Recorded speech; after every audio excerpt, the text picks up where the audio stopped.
Muy buenas tardes. Gracias, señores presidentes. Gracias, compañeros legisladores.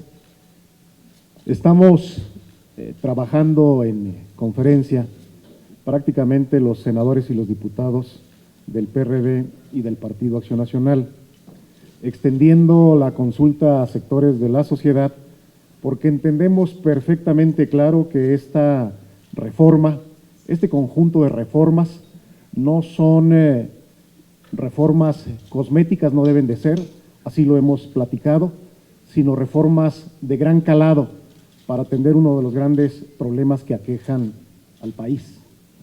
Hemos dividido ya nuestro trabajo en las cámaras.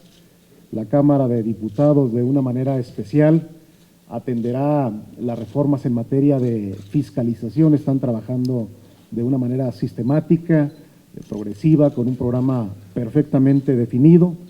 Habrán de discutir también a la brevedad las diferentes conductas que tendrán que tipificarse en el Código Penal, y los senadores estamos trabajando en otros ordenamientos, con comunicación constante, permanente, porque nos queda perfectamente claro que no se trata de seguir la política del gobierno federal de patear el bote hacia adelante, sino de resolver y resolver bien.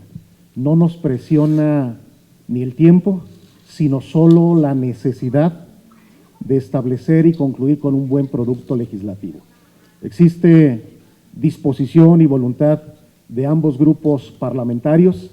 La presencia de nuestros presidentes nacionales nos fortalece, porque como equipo, como sistema que está afrontando estas reformas, tenemos una ruta perfectamente definida y no vamos a hacer pausa alguna hasta en tanto no entreguemos un producto acorde a las demandas de la sociedad.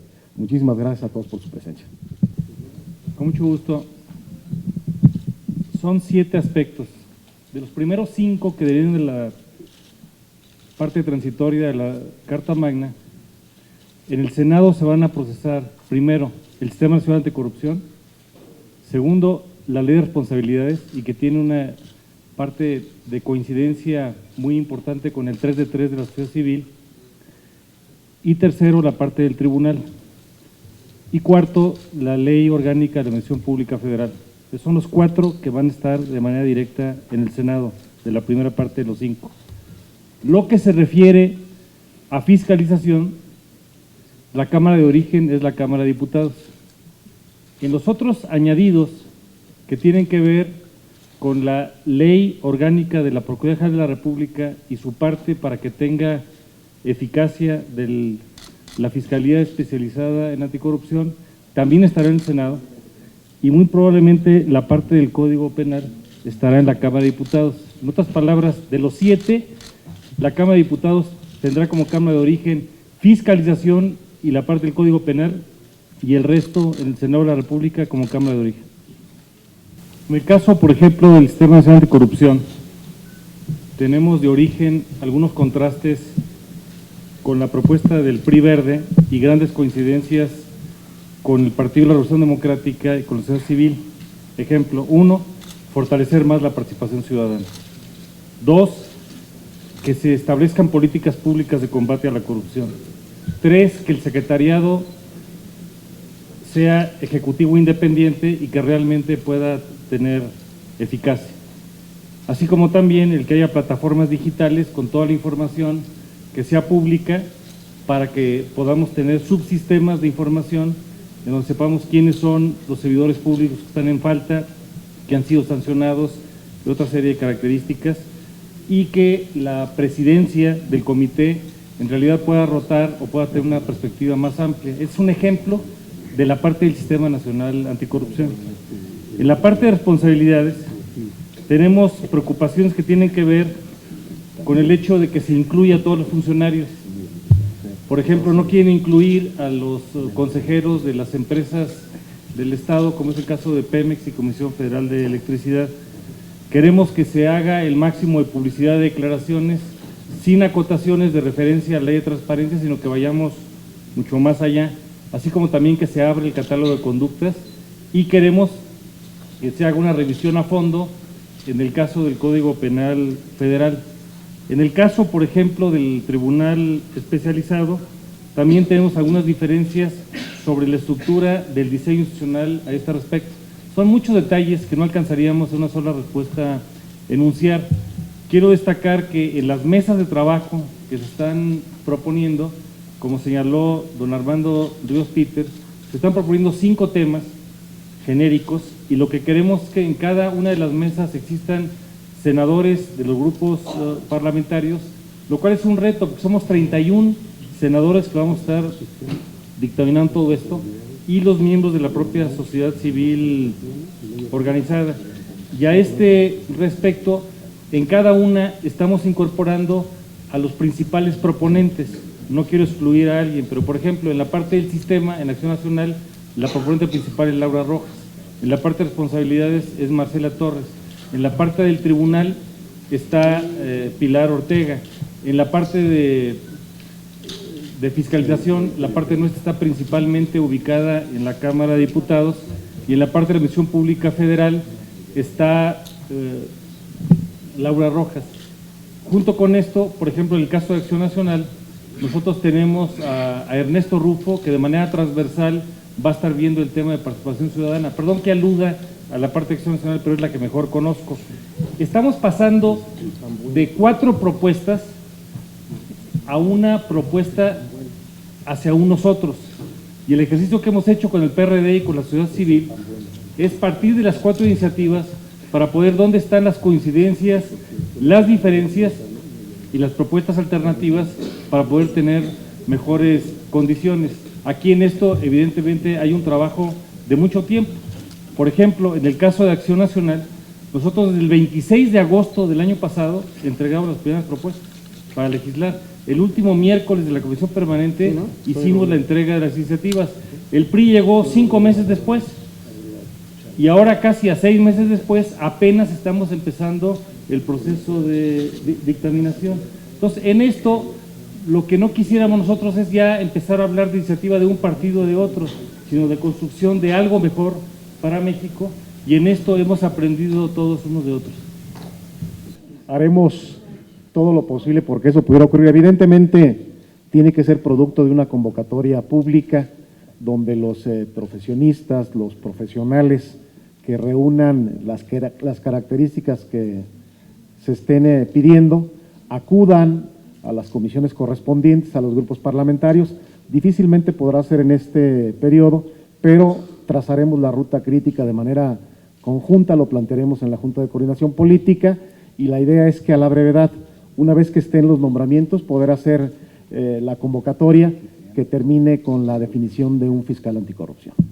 Gracias, buenos días, buenas tardes a todos y a todas. Bueno, sí hay un consenso total en el tema de combate a la corrupción. Ese es justamente el mensaje que hemos querido dar desde hace unas semanas, los 2 grupos parlamentarios del PAN y del PRD, tanto en el Senado como en la Cámara de Diputados, y más allá de nosotros, con los representantes de las organizaciones de la sociedad civil. Estamos en un acuerdo no solo político, sino también en un acuerdo técnico. Ya han explicado nuestra propuesta a las mesas de trabajo, que han sido ya aceptadas por los presidentes de las comisiones hace un momento. Quisiera también ahondar en lo que acaba de comentar el senador Armando Ríos Peters sobre el tema del fuero. Ciertamente es un tema que no pudimos lograr cuando discutimos la reforma constitucional en esta materia. Proponíamos que se eliminara el fuero desde la Constitución, no se logró, y vamos a seguir insistiendo, por supuesto. Sin embargo, en las propuestas que hemos presentado, al poner el plazo, se me olvidó el término jurídico, pero la vigencia, digamos, de los delitos para ser investigados y procesados en 7 años, ¿cómo se llama? Prescripción, muchas gracias. Prescripción de tanto de los hechos de corrupción, esto es para hechos de corrupción, exactamente, la prescripción no podrá ser menor a 7 años. Esto quiere decir que funciona, nuestra propuesta funciona porque una vez terminado el encargo de un presidente de la República, de un gobernador, de un senador, etcétera, aún después podrá ser investigado y en su caso sancionado por hechos de corrupción. Entonces es así como lo estamos solucionando esta parte que planteaban. Para dar contestación a la pregunta de Claudia sobre el sistema policial en el país, si es una condición o requisito avanzar en estas reformas, el hecho de que podamos avanzar también en el Sistema Nacional Anticorrupción, nosotros lo hemos planteado de una manera muy clara desde el principio. Hemos dicho que son dos temas indisolubles que se están analizando de manera paralela. Uno de los grandes problemas de las policías en nuestro país es la terrible corrupción que existe a lo interno de los cuerpos policiales. Y mientras no haya un órgano que prevenga, corrija y sancione, pues difícilmente vamos a poder sanear nuestras policías en todo el país. Por eso los dos temas corren en vías paralelas y creemos que deben dictaminarse a la par para atender el problema de corrupción en las policías y desde luego generar un sistema nacional anticorrupción que sirva para este y muchos otros problemas más. Bueno, sobre el nombramiento del fiscal anticorrupción, debemos de recordar que la razón básica y fundamental que frenó el proceso es que no había un marco jurídico que le diera oportunidad de desarrollar sus funciones con normalidad, con amplitud y con la visión con la cual se contempló la reforma, en condiciones de independencia, con reales posibilidades de prevenir, de sancionar, de corregir. En fin, no eran las condiciones propicias para nombrar un fiscal en esas condiciones. No se trataba de hacer un nombramiento nada más por llenar dentro de la estructura orgánica un nombre, sino tener un fiscal con verdaderos atributos, con verdaderas posibilidades de desempeñar la función en el esquema que conceptualmente se diseñó. Esa fue la razón. Vamos a ponernos de acuerdo sobre la forma, sobre la manera de hacer una convocatoria para que acudan los profesionistas, las personas que tengan las características que ya aquí hemos señalado, que sea una visión de Estado, que no tengan perfiles partidistas, que no tengan intereses particulares, que no anden buscando quedar bien con los funcionarios en turno para conseguir una chamba después, sino que sean garantes de una conducta de probidad en el servicio público.